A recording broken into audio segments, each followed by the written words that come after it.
جو غم سے بچے گا اور غم نہیں اٹھائے گا، خالی روزہ نماز کرے گا، یاد رکھو ولی اللہ نہیں ہو سکتا۔ ولی اللہ وہ ہے جو اللہ کو ناخوش کر کے حرام خوشیوں کو امپورٹ نہیں کرتا، درآمد نہیں کرتا، استیراد نہیں کرتا۔ یہ غذائے اولیاء ہے۔ مدینہ شریف کا یہ مضمون اللہ تعالیٰ نے اس دفعہ مجھے عطا فرمایا کہ اے اختر غذائے اولیاء پیش کر امت کے سامنے کہ گناہ کرنا چھوڑ دو، تقویٰ کا غم، گناہ چھوڑنے کا غم اٹھا لو۔ یہ اولیاء اللہ کا غذا ہے، غذائے اولیاء بھی ہے اور غذائے اولیاء ساز بھی ہے، اسی سے ولی بنتے ہیں۔ وہ غذا بقائے ولایت بھی ہے، ولایت باقی رہتی ہے تقویٰ سے، اور ارتقاء ولایت بھی ہے کہ ولایت کے درجے بلند ہوتے رہتے ہیں تقویٰ کی برکت سے۔ اس لیے اللہ سبحانہ و تعالی نے فرمایا ان اولیاء الا المتقون، سمجھ لو کہ میرے ولی اللہ وہی ہیں جو تقویٰ سے رہتے ہیں، اور تقویٰ موقوف ہے اہل تقویٰ کی صحبت پر۔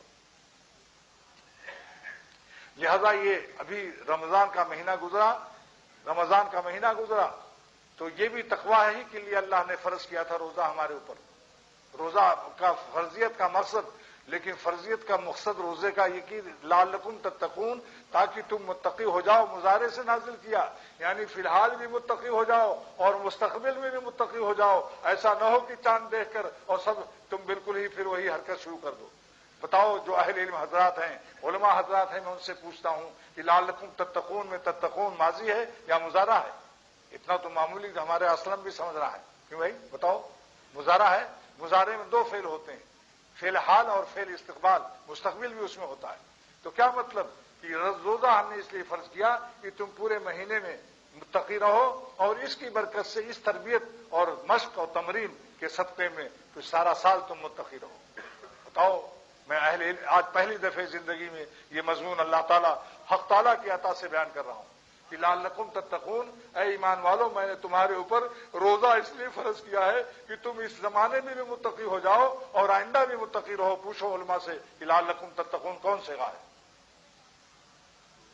یہ آج پہلا مضمون پہلی دفعہ زندگی میں اللہ تعالیٰ کی عطا سے بیان کر رہا ہوں۔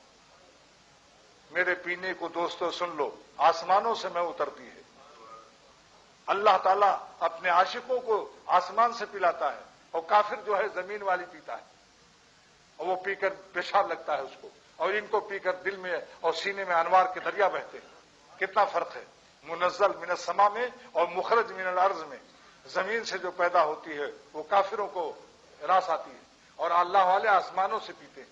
اللہ کی رحمت سے یہ مضمون عطا ہوا کہ رمضان کا مقصد یہ ہے کہ تم رمضان میں بھی متقی رہو، اور رمضان کے بعد بھی لعلکم تتقون۔ علم عظیم اللہ تعالیٰ نے عطا فرمایا آپ لوگوں کی برکت سے کہ مستقبل میں بھی متقی رہو۔ یہ نہیں کہ بس چاند نظر آیا اور بس سینما میں لگا لیا لائن اور سارے گناہ جتنے تھے سارے گناہ شروع کر دیے۔ یہ طریقہ، یہ اس شخص نے رمضان کا مقصد فوت کر دیا۔ اس لیے آج سے ارادہ کر لو کہ جتنا ہم متقی روزے میں کے زمانے میں رمضان میں تھے، ساری زندگی ایسے ہی متقی رہیں گے، اور پھر اس کے بعد رمضان اللہ ہم کو سب کو عطا فرمائے، پھر روزہ و تراویح عطا فرمائے، تو پھر تازہ ہو جائے گا یہ مادہ تقویٰ اور صلاحیت تقویٰ اور نور تقویٰ۔ پھر ہمیں رمضان میں اللہ تعالیٰ اگلے رمضان کو عطا فرمائے۔